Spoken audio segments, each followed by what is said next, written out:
Nous sommes dans cette soirée, comme annoncé, où nous allons partager tout particulièrement au sujet du Saint-Esprit. Et même si absolument pas évident pour nous ce soir de passer vite sur ce qui concerne le Saint-Esprit quant à la parole de Dieu, nous aimerions quand même laisser le temps à la prière, à la recherche, afin que ceux qui ont soif puissent être désaltérés. Jésus a dit, eh bien, venez à moi, vous tous qui avez soif, et je lui donnerai donc de l'eau vive. Et la Bible nous dit qu'il parlait du Saint-Esprit qui allait venir. Seigneur, ce soir, veut répondre à ceux qui ont soif. Alléluia. Avons-nous soif? Sommes-nous venus avec cette préparation, cette soif devant Dieu? Certainement que le Seigneur va répondre. J'aimerais lire en introduction ce texte d'Ézéchiel 37. Ézéchiel 37, à partir du verset 1er.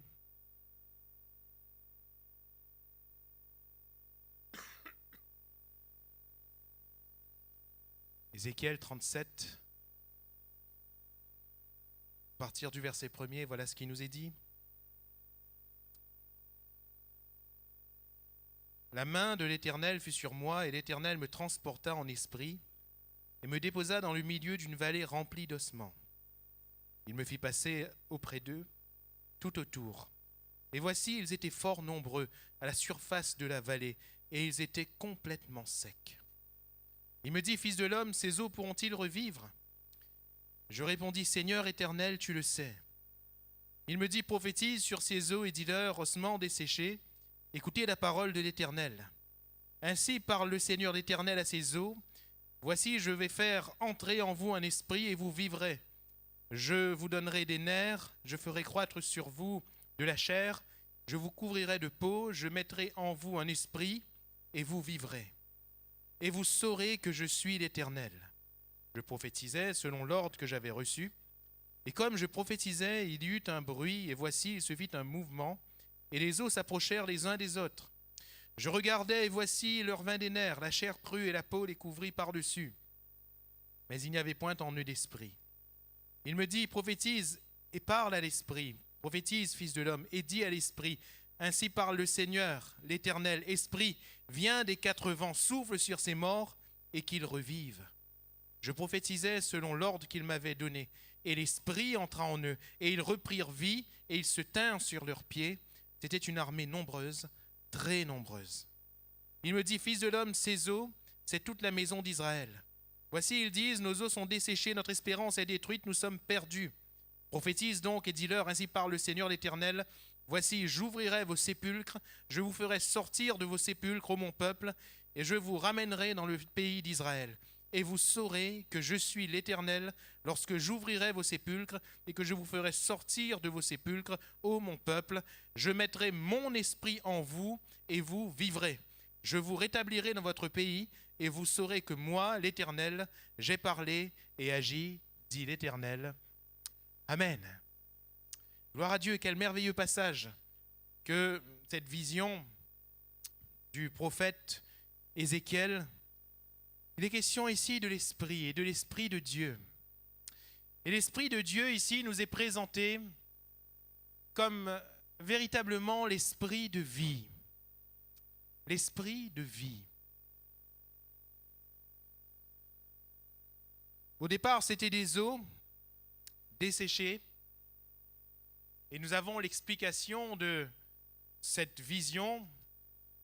Israël disait, nous sommes desséchés, nous sommes comme des eaux, nous sommes desséchés. Pourquoi? Parce que nous n'avons point d'espérance. Le Seigneur fait un premier miracle, n'est-ce pas? À partir de quoi? À partir de sa parole, la parole prophétique. Car prophétiser, c'est parler la parole. C'est parler de la part de Dieu. C'est parler par l'Esprit de Dieu. Et la parole agit parce que lorsque nous ouvrons nos cœurs à la parole de Dieu, cette parole agit en nous, alléluia. Et cette parole va commencer par rassembler les eaux. Et déjà, nous commençons à voir une forme. Faire croître les nerfs et la chair. Commençons à distinguer les choses, nous distinguons des corps, mais il n'y avait toujours pas la vie. Il n'y avait toujours pas la vie. Et quand le Saint-Esprit va agir, quand l'Esprit de l'Éternel va véritablement agir, ce qui était comme une vallée de cadavres va devenir impressionnant pour le prophète. Il va dire c'était une armée très nombreuse, très nombreuse, très nombreuse. Pourquoi? Parce que ce qui fait la différence, bien-aimés, c'est le Saint-Esprit. Ce qui fait la différence, c'est le Saint-Esprit. Et j'aimerais vous dire que ce soir, pourquoi devons-nous avoir le Saint-Esprit? Devons-nous rechercher le Saint-Esprit? Parce que dans la vie d'un homme, tout ce qui fait la différence, c'est le Saint-Esprit. Dans la vie d'un peuple, du peuple qu'on appelle le peuple de Dieu, en l'occurrence dans ce texte est Israël, mais l'Israël de Dieu, l'Israël de la Nouvelle Alliance, c'est nous. Ce qui fait la différence d'un peuple, chez un peuple, c'est vraiment le Saint-Esprit. Le Seigneur, quand il voulait agir au travers de ce peuple, il va dire à un autre prophète, ni par la force, ni par la puissance, mais par mon esprit. C'est-à-dire que ce n'est pas par la capacité d'un homme, ce n'est pas par la force d'un homme, ce n'est pas par une force humaine, ce n'est pas par des choses naturelles, non, ce n'est pas par votre application, ce n'est pas par vos talents, ce ne sera pas par toutes les capacités que vous pourriez avoir. Et merci Seigneur pour ce que nous avons. Mais le Seigneur, il montre ici la différence. Vous comprenez la différence? Tant qu'il n'y avait pas l'esprit, oui, il y avait des corps. Oui, on pouvait distinguer la tête, les yeux. On pouvait distinguer toutes ces choses. Mais tant qu'il n'y avait pas d'esprit, c'était des cadavres. C'était des cadavres. Mais dès qu'il y a eu le Saint-Esprit, c'était une armée. Alléluia. Et le peuple de Dieu, c'est une armée. C'est l'armée de l'Éternel, c'est l'armée de Dieu. Et dans notre temps, dans notre génération, combien il est important pour nous d'être une armée, l'armée de l'Éternel. Alors, ce soir, je n'aimerais vraiment pas bâcler les choses, mais nous n'allons pas non plus trop entrer dans l'enseignement biblique au sujet du Saint-Esprit pour vraiment laisser un temps à cette recherche, à la prière, afin que nous soyons remplis du Saint-Esprit. Afin que moi et vous, nous soyons remplis du Saint-Esprit. Qu'est-ce qui définit premièrement le Saint-Esprit? Le Saint-Esprit, nous le voyons partout. Au commencement de la parole de Dieu. Le texte biblique, la Genèse, le texte s'ouvre par le Saint-Esprit. Au commencement, Dieu créa les cieux et la terre. La terre était informe et vide, et l'Esprit de Dieu se mouvait à la surface des eaux. Alléluia. Le Saint-Esprit referme également les Saintes Écritures. Dans le livre de l'Apocalypse, il nous est dit, et l'Esprit et l'épouse disent, viens, Maranatha, Seigneur, viens. Alléluia. Nous sommes plus près de l'Apocalypse que de la Genèse, nous sommes d'accord. Nous sommes très très près du retour de Jésus. Et ce soir encore, je crois que nous devons entendre ce soupir de l'Esprit de Dieu. Maranatha, Seigneur, viens, viens bientôt. Et l'épouse et l'Esprit disent encore ce soir, Seigneur, viens bientôt. Seigneur, quand vas-tu paraître? Quand vas-tu prendre ton Église? Quand vas-tu prendre tes enfants avec toi? Viens bientôt, Seigneur. Nous sommes las d'attendre. Nous voulons être avec toi. Et de très loin, nous préférons être avec Jésus dans le ciel qu'être sur la terre. Oui, Jésus est avec nous sur la terre et nous le bénissons pour cela. Mais les choses sont si difficiles à voir, si difficiles à entendre.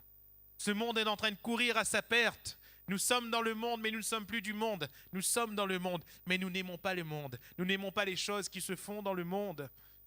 Comme Dieu, nous aimons les hommes, mais nous n'aimons pas le monde.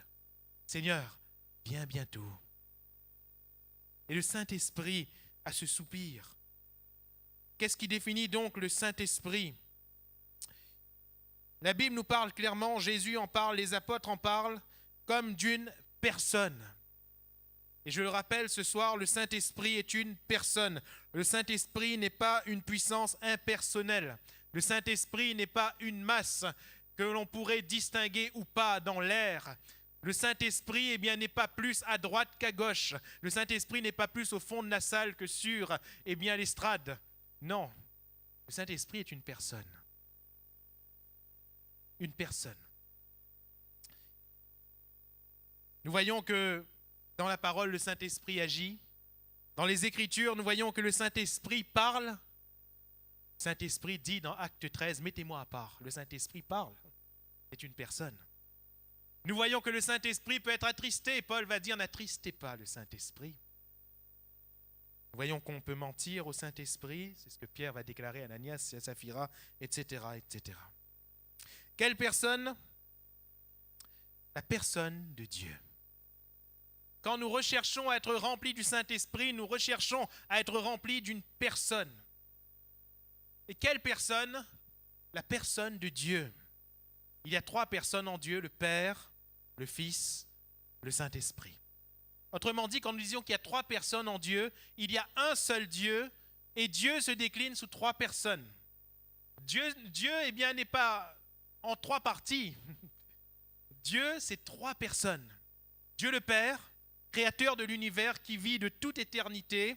Dieu le Fils, Dieu venu en chair, qui existe lui aussi de toute éternité, mais qui est venu en chair sur la terre des hommes, qui a tabernaclé au milieu de nous, et qui a fait paraître devant tous les hommes la gloire de Dieu, Jésus-Christ, Dieu le Fils, et Dieu le Saint-Esprit. Nous parlons beaucoup de Dieu le Père, nous parlons beaucoup de Dieu le Fils, je ne dis pas que nous faisons mal, mais nous devons parler tout autant de Dieu le Saint-Esprit. Parce que le Saint-Esprit est Dieu tout autant que le Fils et que le Père sont Dieu. Et nous ferions bien d'accorder toute notre attention et toute son importance au Saint-Esprit de notre vie, à la personne du Saint-Esprit. Parce que le Saint-Esprit, c'est la personne de Dieu. De Dieu. Le Saint-Esprit, quelle personne est-il? Un autre Jésus, littéralement. Un autre Jésus. Quand Jésus parle du Saint-Esprit, dans Jean 14, il dit « Priez le Père et il vous donnera un autre consolateur. » Un autre consolateur. Je rappelle le contexte. Dans ce contexte, les disciples étaient tristes. Jésus dira d'ailleurs en ouverture de ce chapitre 14 que votre cœur ne se trouble point. Croyez en Dieu, croyez en moi. Ils étaient troublés. Pourquoi? Parce que Jésus leur avait dit qu'il allait partir, qu'il allait mourir. Il allait partir. Ils étaient troublés. On va être seuls. Qu'est-ce qui va nous arriver? Alors Jésus dit, ne vous inquiétez pas. Priez le Père. Et il vous donnera un autre consolateur. Et dans le terme un autre, Jésus est en train de dire un autre comme moi, un autre de la même nature que moi, un autre moi-même. Et le Saint-Esprit, c'est la personne de Jésus. Dans Jean chapitre 14, quand Jésus parle du Saint-Esprit, il dira « Moi et le Père, nous viendrons faire notre demeure chez vous. Nous viendrons en vous. » Et quand il parle du Saint-Esprit, il va dire « Eh bien, jusqu'à maintenant, vous l'avez connu parce qu'il était avec vous, et c'est Jésus qui était avec eux, mais désormais, il sera en vous. En vous. » Et quand nous recevons le Saint-Esprit, chers amis bien-aimés, c'est Jésus que nous recevons. C'est la personne de Jésus. Vous allez me dire, mais oui, mais quand j'ai cru au début, bien, normalement, Jésus il est déjà venu dans mon cœur. Oui, c'est entièrement vrai. C'est entièrement vrai. Mais pas dans la même splendeur, dans la même magnificence, pas dans la même authenticité, dans la même force que si le Saint-Esprit est en nous. Car le Saint-Esprit est par excellence la personne de Jésus. Quand on a cru en entendant l'Évangile, c'est d'ailleurs le Saint-Esprit lui-même, et nous le verrons dans un instant, c'est d'ailleurs le Saint-Esprit lui-même qui nous révèle la personne de Jésus. Et quand nous disons que Jésus vient dans notre cœur, vient dans notre vie, c'est le Saint-Esprit qui vient. Mais voyez-vous, quand nous vivons la Pentecôte, quand nous sommes remplis du Saint-Esprit, il y a une dimension nouvelle de la personne de Christ en nous. Alléluia. Nous connaissons Christ comme jamais nous ne l'avons connu. Nous l'apprécions comme jamais nous ne l'avons apprécié. Et nous le verrons également tout à l'heure, nous vivons en Christ et par Christ comme jamais nous l'avons encore vécu. Il faut que nous soyons remplis du Saint-Esprit.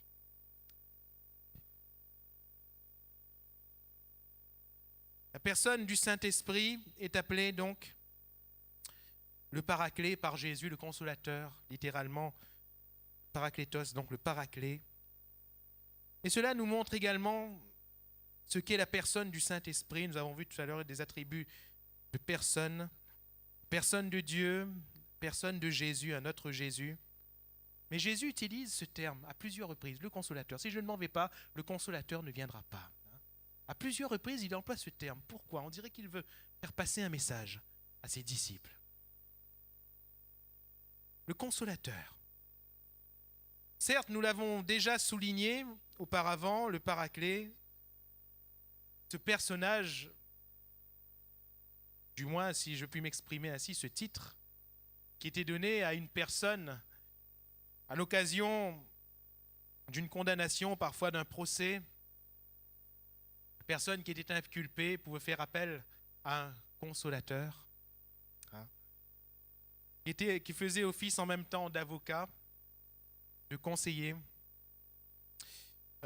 qui consolait aussi la personne véritablement, c'est-à-dire qui lui remontait le moral. Je puis m'exprimer aussi simplement que cela.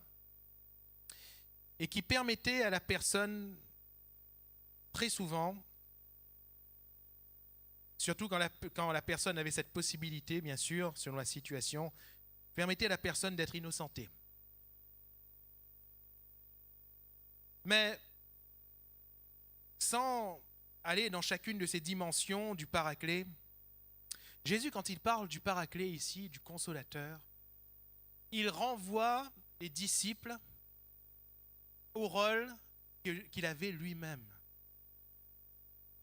C'est-à-dire que Jésus, avec ses disciples, depuis le moment où ses disciples l'ont suivi, jusqu'au moment où lui-même les a quittés, ou du moins, si on veut être exact, ce sont plutôt ses disciples qui l'ont abandonné à l'occasion de la croix, ce sont ses disciples qui l'ont abandonné, mais il va leur être également arraché pour 3 jours par la mort, ensuite il va leur apparaître à nouveau pour ensuite monter vers le Père.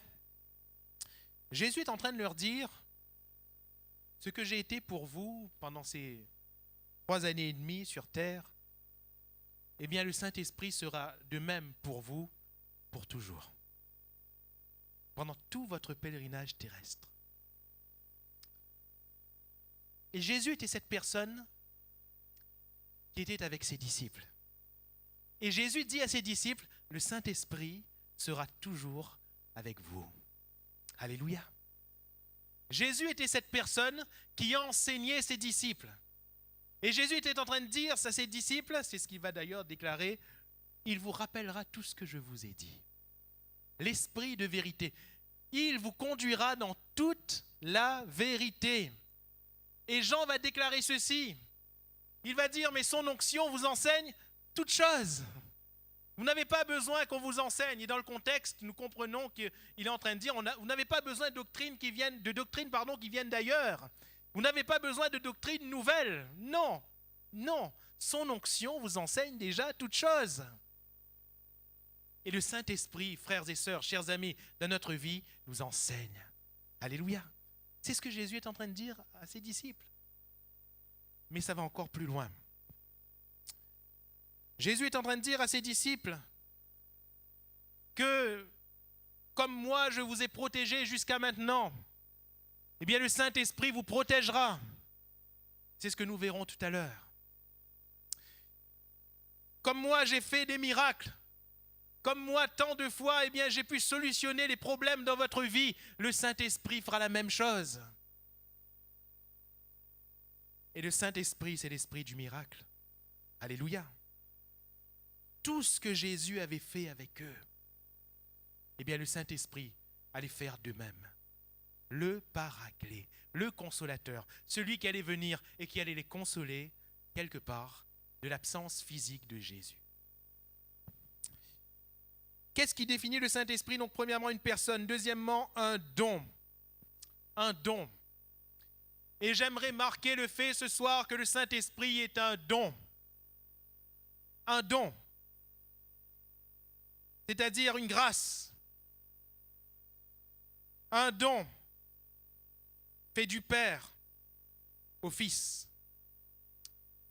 Rappelez-vous que Jésus, lorsqu'il sort des eaux du Jourdain, les eaux de son baptême à lui, on voit une manifestation. Et les témoins qui sont là voient le Saint-Esprit descendre sur lui sous la forme corporelle d'une colombe. Et Jean va dire les paroles qu'il avait reçues du Seigneur, celui sur qui vous verrez l'Esprit descendre et s'arrêter. Et s'arrêter. Et s'arrêter. Autrement dit, le Père n'a donné le Saint-Esprit qu'à une personne, à Jésus-Christ. Aucun prophète de l'Ancien Testament n'avait reçu le Saint-Esprit, n'avait reçu la Pentecôte dans la dimension de la Nouvelle Alliance. Oui, le Saint-Esprit était là. Oui, le Saint-Esprit parlait par les prophètes. Oui, le Saint-Esprit révélait aux prophètes. Mais personne n'avait reçu la Pentecôte. Personne. Jésus reçoit le Saint-Esprit. Et Jésus de dire à ses disciples en Jean 14, « Si je ne m'en vais pas, il vous est avantageux que je m'en aille, car si je ne m'en vais pas, le Consolateur ne viendra pas. Mais je m'en vais. Lorsque je m'en serai allé, je vous l'enverrai. » Alléluia. Celui sur qui vous verrez l'Esprit descendre et s'arrêter, c'est lui qui baptise du Saint-Esprit. Qui devons-nous prier pour recevoir le Saint-Esprit ce soir? Jésus. Alléluia. Car Jésus baptise du Saint-Esprit. Cela fait partie de nos 4 vérités fondamentales. Jésus sauve, Jésus guérit, Jésus baptise du Saint-Esprit. Et Jésus revient. Alléluia. Donc, c'est un don du Père au Fils. C'est un don également du Fils aux hommes. C'est un don. Jésus donne le Saint-Esprit. Alléluia. C'est un don. C'est une grâce. Le terme grec, c'est charisma, c'est-à-dire une grâce, une faveur imméritée. Nous ne pouvons pas mériter le Saint-Esprit. J'aimerais vous dire, nous ne le pourrons jamais. Jamais.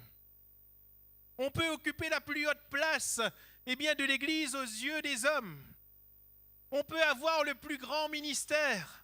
On peut accomplir les plus grands miracles. Jamais nous ne mériterons le Saint-Esprit. Jamais. Alors ce soir, ne garde pas les yeux sur ta condition. Ne garde pas les yeux sur ta misère, mon frère, ma sœur, cher ami. Parce que tu ne mériteras jamais le Saint-Esprit. Ni toi, ni moi. Personne. Personne. C'est pour cela que c'est une grâce. C'est pour cela que le Seigneur donne gratuitement. Jésus donne le Saint-Esprit gratuitement. Et j'aime bien les paroles de Pierre lors de sa prédication le jour justement de la Pentecôte. Que va-t-il dire? La promesse est pour... La promesse est pour vous. Alléluia. Pour vous. Et Pierre nous dit ce soir encore, s'il était là, il l'aurait dit, la promesse est pour vous.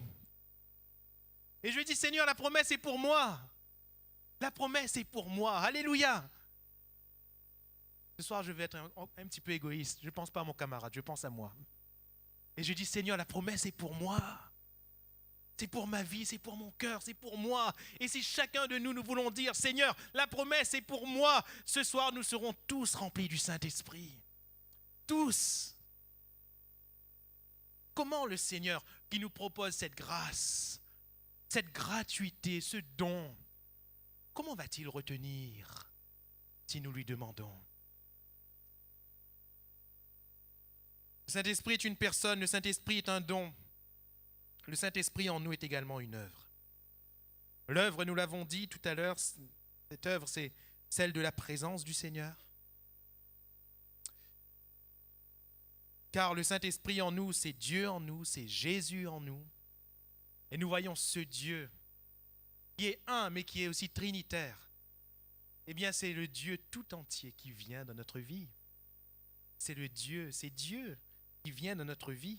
Il n'y a pas une partie de Dieu. Quand nous recevons le Saint-Esprit, nous ne recevons pas une partie de Dieu, un tiers de Dieu. Nous recevons Dieu. Alléluia. La personne de Dieu en nous. Quelle est cette œuvre du Saint-Esprit en nous? Eh bien, c'est une œuvre de conversion.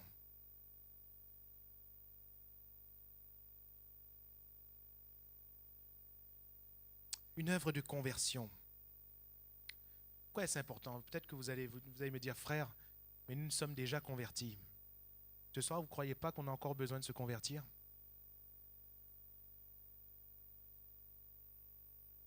Dans beaucoup de points de notre vie, vous ne croyez pas qu'on a encore besoin de se convertir? Je me souviens de ce pasteur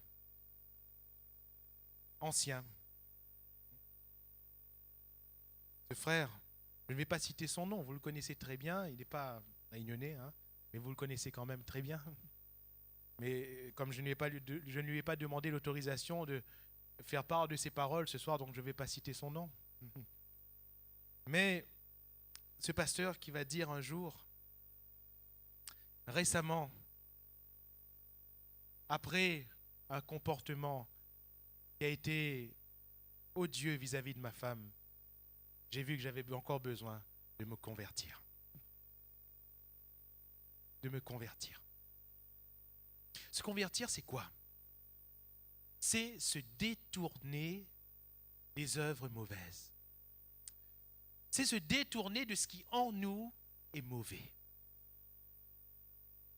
Est-ce qu'enfant de Dieu, frère, est-ce qu'en tant qu'enfant de Dieu, il y a encore des choses mauvaises en nous?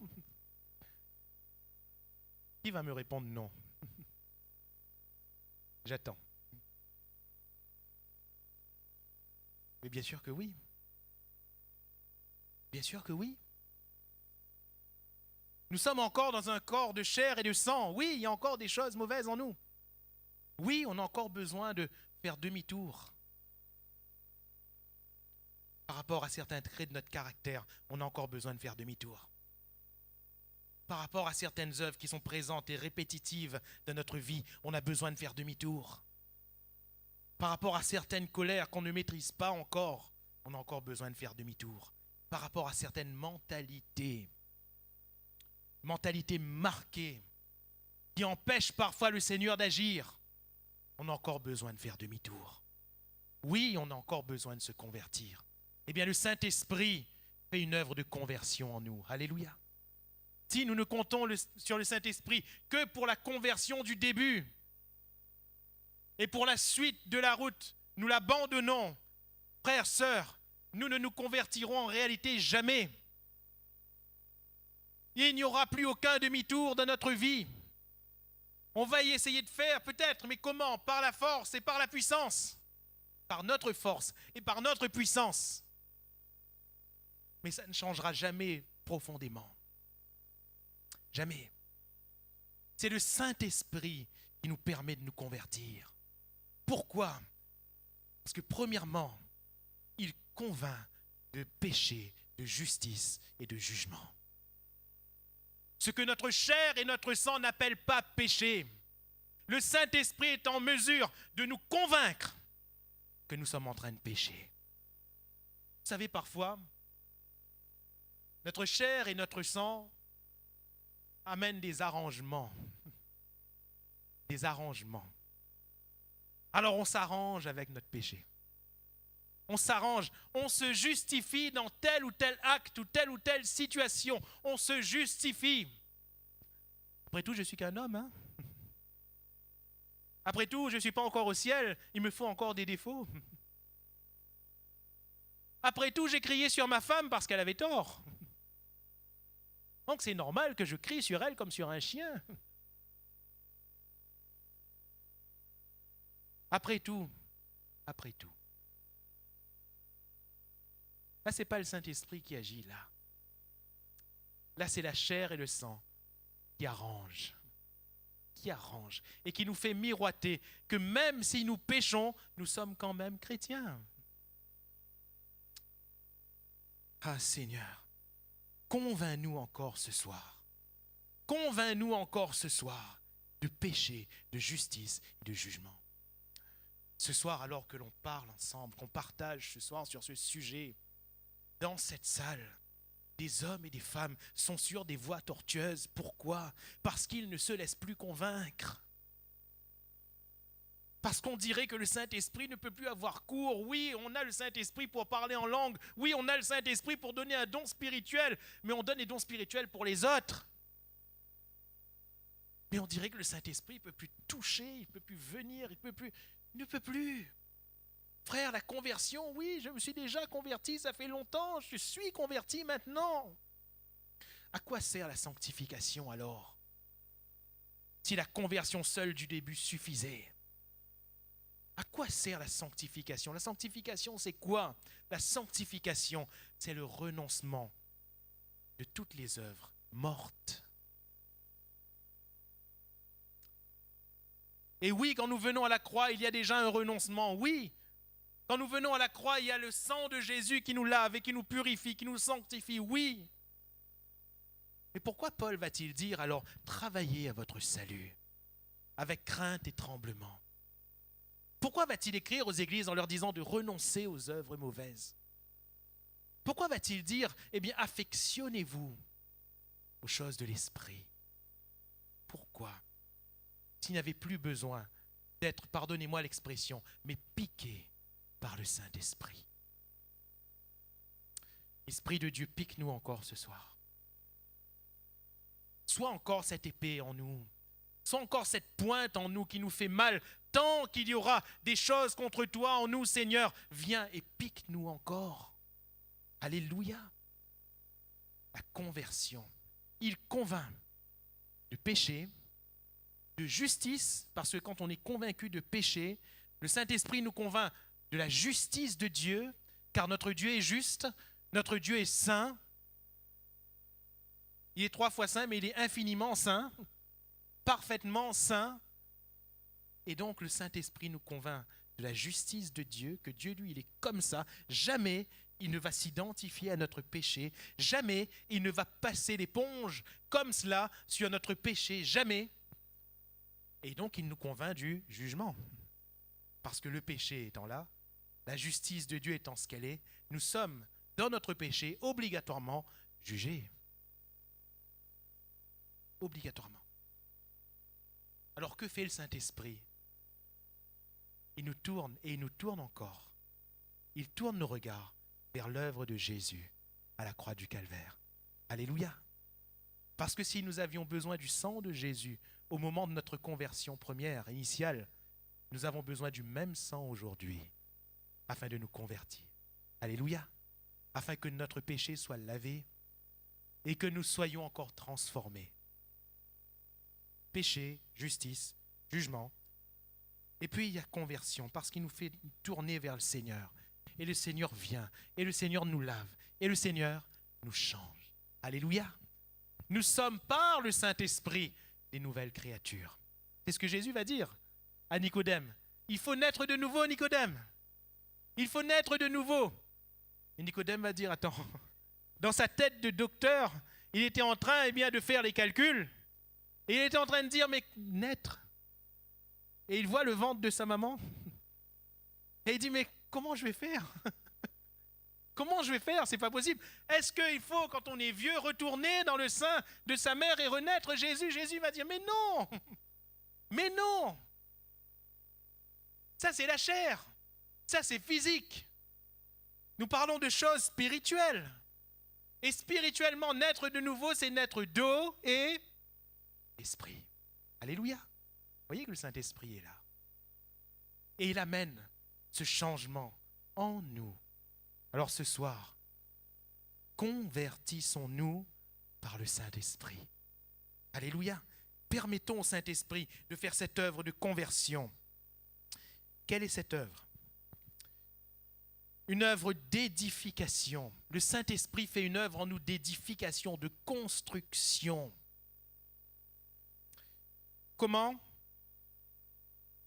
Eh bien, un facteur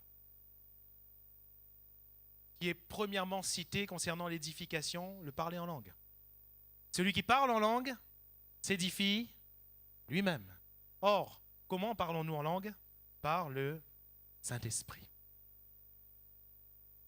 Et le croyant a besoin de se construire, de s'édifier, de s'épanouir.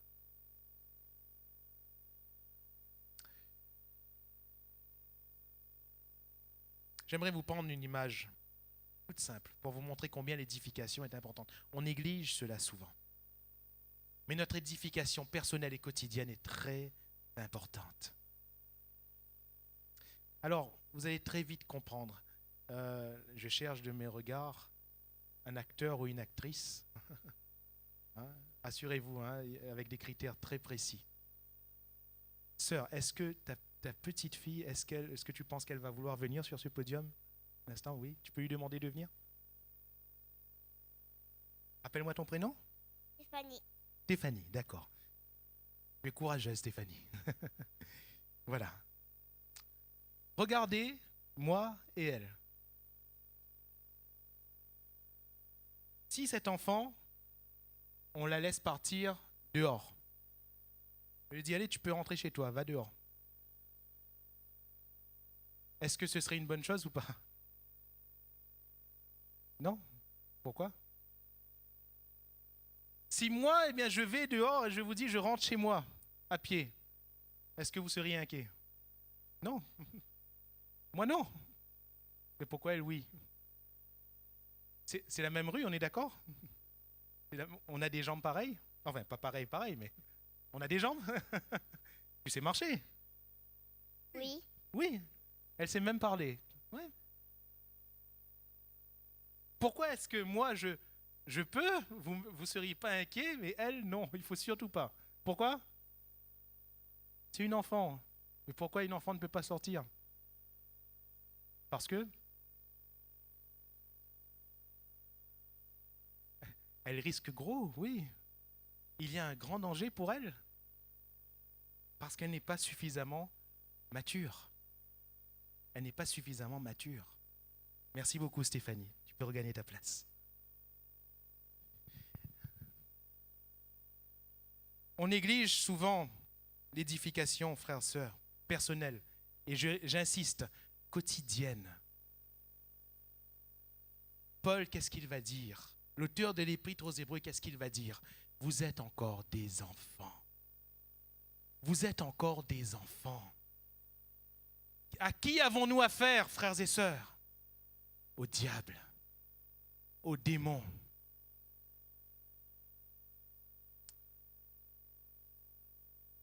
Et le Seigneur déclare dans sa parole, vous êtes encore des enfants. Vous avez encore besoin de lait spirituel. Ce n'est pas un encouragement, c'est un blâme. C'est un blâme. Et combien d'enfantillages nous avons encore en tant que chrétiens?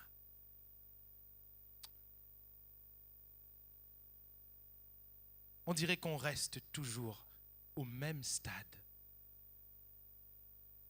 On ne grandit jamais. Mes frères et mes sœurs, chers amis, nous avons besoin d'être remplis du Saint-Esprit ce soir afin de grandir. Nous avons besoin de parler en langue, de beaucoup parler en langue, afin de se construire. Si nous négligeons le parler en langue, nous négligeons notre construction spirituelle personnelle. Nous sommes pentecôtistes, pas que de nom. Et ça sert à quoi de parler en langue? Seulement au début quand on reçoit le Saint-Esprit? Ou bien sinon seulement quand il faut donner un don spirituel dans l'église? Seulement pour faire bien? Ça sert à quoi de parler en langue? Paul le déclare, celui qui parle en langue s'édifie lui-même. Alléluia! C'est pour cela que nous avons besoin du Saint-Esprit. Alors, Saint-Esprit, donc, c'est défini par une personne, en tant que personne, don également une œuvre puissante du Seigneur en nous. Quel est le but du Saint-Esprit? Acte 1, 8. Le but nous est clairement décrit ici. Jésus dira, vous recevrez une puissance quand le Saint-Esprit viendra sur vous et vous serez mes témoins. Voilà le but. Voilà le but. J'aimerais vous dire, il n'y en a pas d'autre. Il n'y en a pas d'autre. On n'est pas rempli du Saint-Esprit pour être un meilleur chrétien. On n'est pas rempli du Saint-Esprit pour recevoir un petit plus, un diplôme, quelque chose qui va nous démarquer de celui qui n'est pas rempli du Saint-Esprit. Nous sommes remplis du Saint-Esprit avec ce but, être un témoin. Et j'aimerais dire un témoin en tout. Souvent quand nous pensons témoin, nous voyons juste l'image du fait de donner un prospectus, de parler de Jésus à quelqu'un. C'est ça, être témoin. Oui, c'est ça, mais ce n'est pas tout.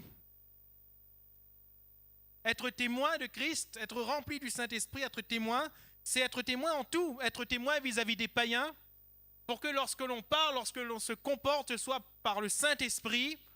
Si on annonce les choses de Dieu, ce soit sous l'inspiration du Saint-Esprit. Si nous sommes face à une situation que nous manifestions les dons spirituels, oui, face aux païens, face aux chrétiens aussi, il faut être témoin. Dans l'Église aussi, il faut être témoin. Combien il est important, lorsque nous servons le Seigneur, d'être rempli du Saint-Esprit. Vous savez pourquoi? Parce que dans l'Église, on ne sert jamais le Seigneur seul. On sert toujours le Seigneur avec quelqu'un d'autre ou avec un groupe. Jamais seul. Jamais.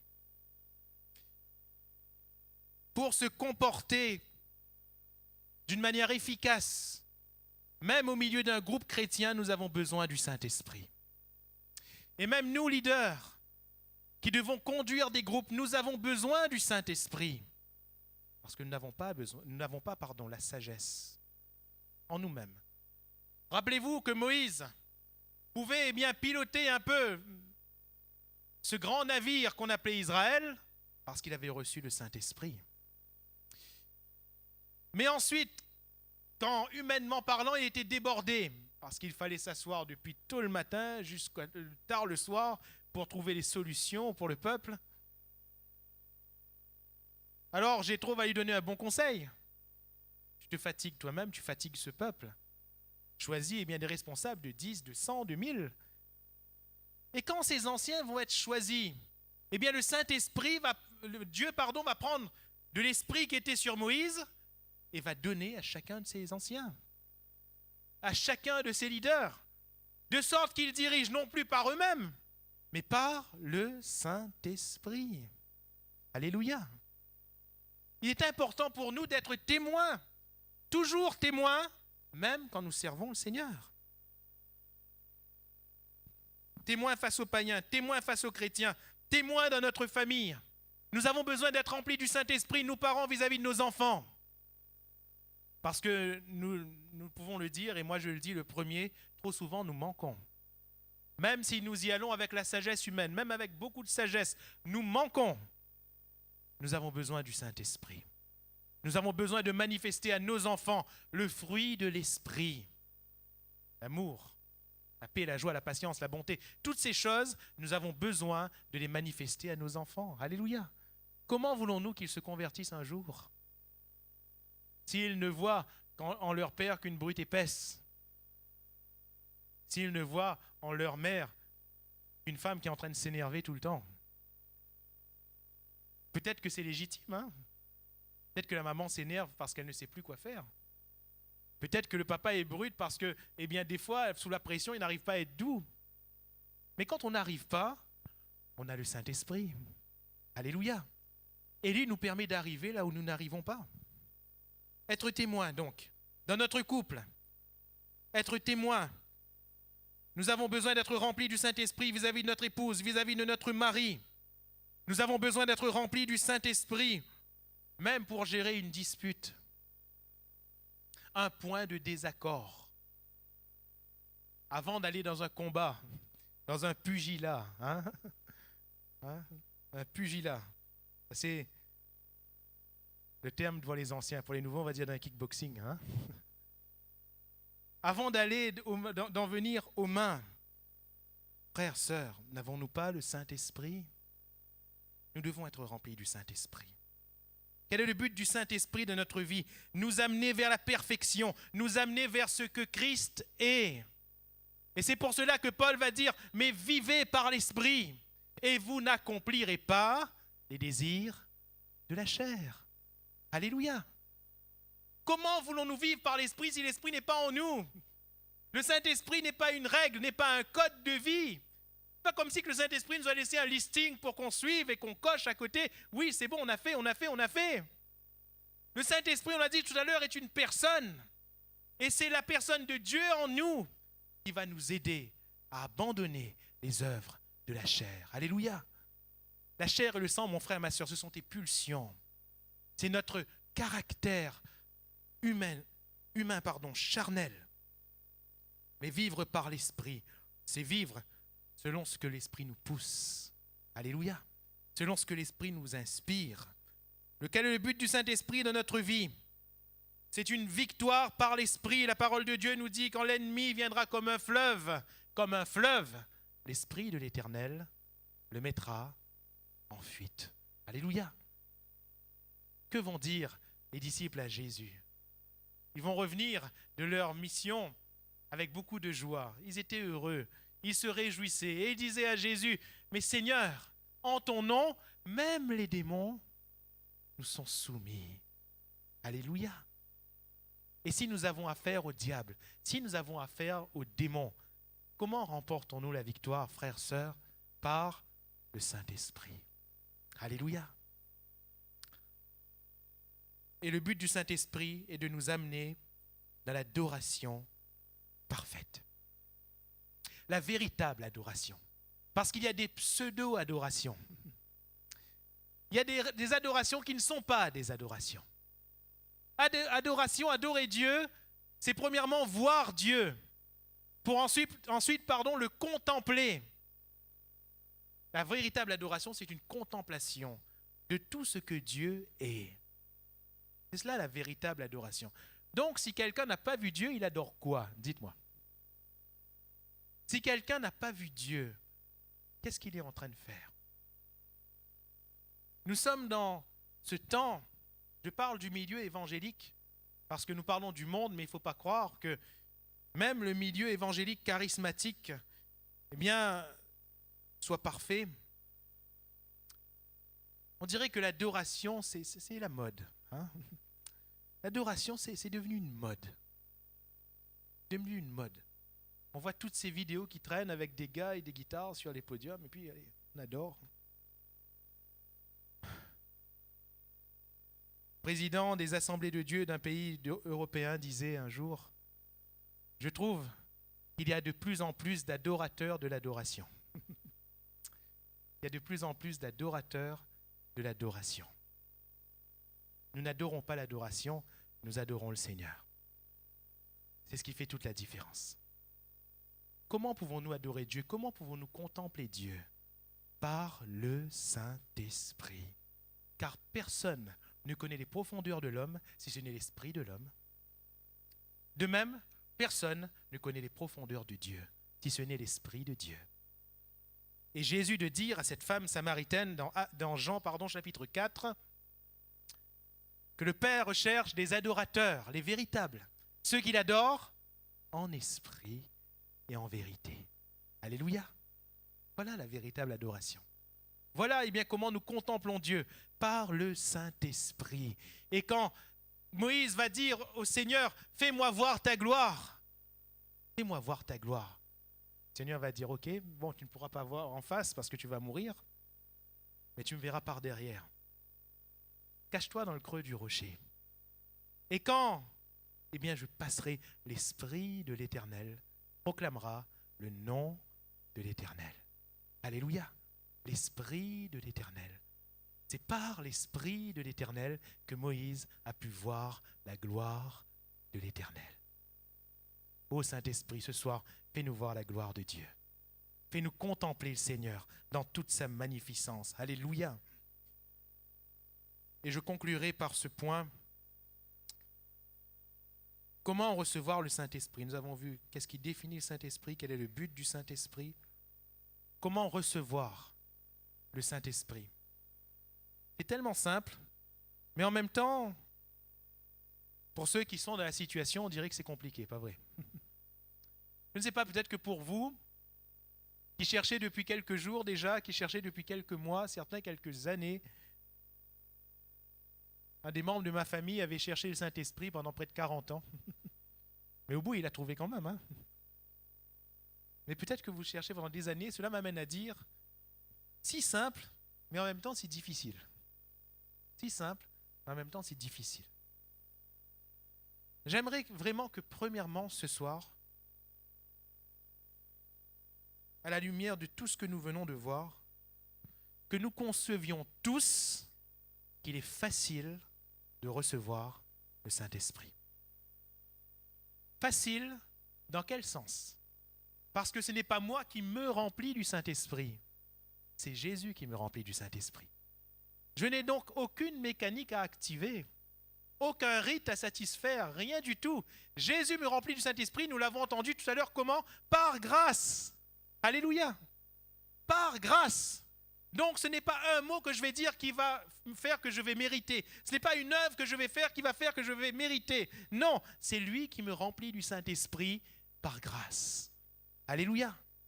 Et dans ce sens, c'est facile. Mais facile ne signifie pas léger.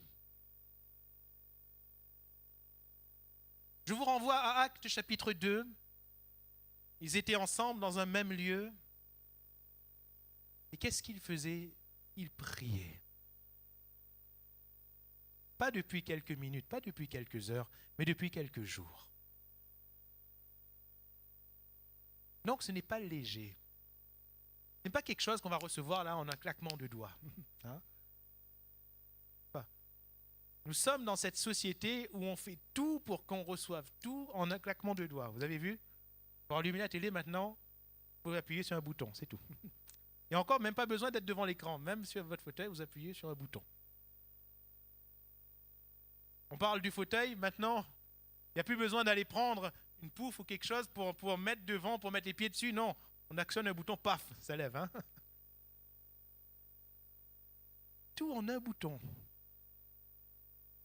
Pour réchauffer, il n'y a même plus besoin presque de sortir la casserole, d'allumer le feu dessous et de tourner, de surveiller, paf, micro-ondes, paf. C'est chaud tout de suite. Avant, pour téléphoner, on allait vers le téléphone avec le cordon et tout. Et on ne pouvait pas aller trop loin. Maintenant, c'est le téléphone qui est venu vers nous, vous avez vu? Tout est facile, tout est léger. Tout est léger. Mais pour recevoir le Saint-Esprit, ce ne sera jamais léger. Pierre va donner en quelque sorte le procédé. Hommes, frères, que ferons-nous? Vont répondre ces gens à la prédication de l'apôtre Pierre alors qu'ils eurent le cœur vivement touché.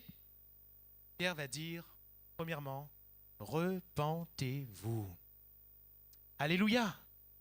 Pour recevoir le Saint-Esprit ce soir, mes frères et mes sœurs, la première chose pour celui qui serait là pour là ou les premières fois et qui croit en Jésus ce soir, il faut se repentir. Mais pour celui qui est converti, vous comprenez maintenant pourquoi je dis converti entre guillemets, depuis 30, 40 ans, ce soir encore, il faut se repentir.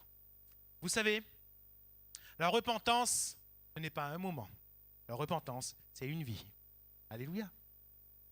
Jean-Baptiste, il ne va pas dire seulement repentez-vous car le royaume de Dieu est proche. Il va dire produisez donc du fruit digne de la repentance. Donc, ce n'est pas seulement là, sur le coup, là. Non. La repentance, c'est toute une vie. Nous vivons une vie de repentance. Alléluia.